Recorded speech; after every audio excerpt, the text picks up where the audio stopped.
Hello students, हाजिर हैं हम फिर से। 2019 का ओल्ड पेपर है ये, एमपी बोर्ड का, क्लास 10वीं का। और आज हम पढ़ेंगे इसमें रिक्त स्थानों की पूर्ति करिए। वृत्त के केंद्र से जीवा पर डाला गया लंब जीवा को समद्विभाजित करता है। इसमें देखना है अपने को निम्नलिखित में सत्य सत्य को बताइए। तो सत्य सत्य, तो ये क्या है? सत्य है। हमने एक प्रमेय पढ़ी है, जैसे ये सर्कल है। थोड़ा सा अपने को रिवीजन हो जाएगा इसका, अगर आपने क्लासेस करी होंगी तो। ये वृत्त है, ये इसका केंद्र है। और जीवा क्या होती है? वृत्त के किन्हीं भी दो बिंदुओं को मिलाने वाली रेखाखंड जो होती है वो जीवा है। केंद्र से डाला गया लंब, ये केंद्र है, इससे डाला गया लंब यानी कि ये।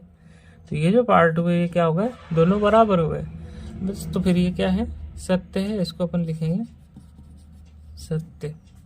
सभी वर्ग समरूप होते हैं।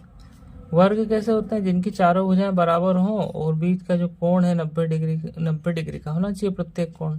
ये इस टाइप से, तो चाहे छोटा हो या बड़ा हो, लेकिन इनकी भुजाएं कैसी होती है? आपस में बराबर। मतलब एक वर्ग के लिए भुजाएं बराबर होती है और कोण होते हैं 90 डिग्री सभी में।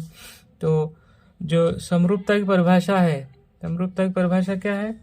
कि वे आकृतियां जिनके आमाप भले ही समान ना हो लेकिन रूप उनके समान हो, है ना। तो यहाँ पे भी 90 डिग्री, इन सब में कोण जो रहता है वो कोण 90 डिग्री रहता है सारे में। तो ये सब क्या है? समरूप है, यानी कि ये क्या है? सत्य है। समकोण त्रिभुज का क्षेत्रफल 1/2 आधार गुणा शीर्ष लंब होता है।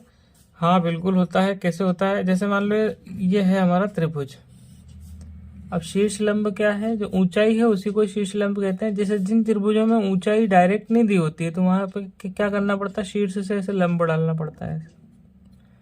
तो ये जो ए बिंदु से डाला गया है, ABC अगर अपन इसके कॉर्नर्स मान लें, तो ए से डाला गया ये जो लंब है इसको अपन बोलते हैं शीर्ष लंब। यहाँ पे शीर्ष लंब क्या हो जाएगा? AD। इसका सूत्र क्या होता है? समकोण त्रिभुज का क्षेत्रफल 1/2 आधार गुणा शीर्ष लंब, यानी कि ये भी क्या है? सत्य है। वृत्त को दो बिंदुओं पर प्रतिच्छेद करने वाली रेखा को छेदक रेखा कहते हैं। ये वृत्त है और दो बिंदुओं से होकर जो जाती है रेखा, जैसे अपन ये कहें तो ये क्या होती है? छेदक रेखा। ये भी सही है, इसको लिखेंगे अपन सत्य। और इसका आखिरी क्वेश्चन, देखी गई वस्तु का उन्नयन कोण दृष्टि रेखा और क्षैतिज रेखा के से बना कोण होता है, जबकि वस्तु को देखने के लिए अपने सिर को नीचे की ओर झुकाना पड़ता है। मान लो ये प्रेक्षक की आंख है, तो ये जो हुई ये क्या कहलाती है? क्षैतिज रेखा, जो सीधी रेखा है।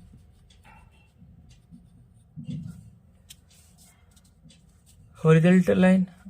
अब अगर इससे ऊपर की ओर देखते हैं तो ये होता है उन्नयन कोण, और इससे नीचे की ओर देखा गया है तो क्षैतिज रेखा और दृष्टि रेखा के बीच में बना कोण ये कहलाता है अवनमन कोण। ये अपन ने परिभाषा पढ़ी है, ये है ना। अगर दृष्टि रेखा ऊपर की ओर उठाने पर, आंखों को उठाने पर बनती है तो उन्नयन कोण, और दृष्टि रेखा क्षैतिज रेखा से नीचे की ओर देखने पर बनती है तो क्या होता है? अवनमन कोण। अब यहाँ कह रहा है उन्नयन कोण जो है वो दृष्टि रेखा और क्षैतिज रेखा से बना कोण होता है, जबकि वस्तु को देखने के लिए सिर को नीचे की ओर। जबकि उन्नयन कोण क्या करना पड़ता है? उन्नयन कोण कब बनता है? जब ऊपर की ओर देखते हैं। तो ये क्या हो जाएगा हमारा? असत्य। थैंक्स।